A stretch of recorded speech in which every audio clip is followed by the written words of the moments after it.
Ang plaka, nag-phase out yan noong mga bandang 1995, 96. Unti-unti na.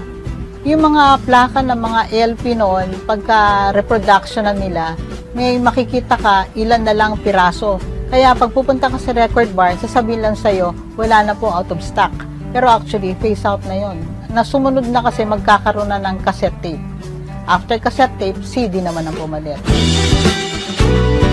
Hanggang ngayon, hindi ko pa rin kompleto ang mga collection ko.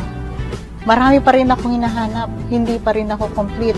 Ngayon kasi, ang mga kolektor ng mga plaka ngayon, magugulat ka mga bata. May mga 17 years old na marami na talagang alam tungkol sa plaka. Nagre-research na sila. Kami noon, it goes naturally. Pinanganak ako, plaka no? So, sumasabay yung pag-edad ko sa plaka. Ang bata ngayon, wala naman silang alam sa plaka Nakahiligan nilang maging curious about plaka. And they research pagdating sa mga artist.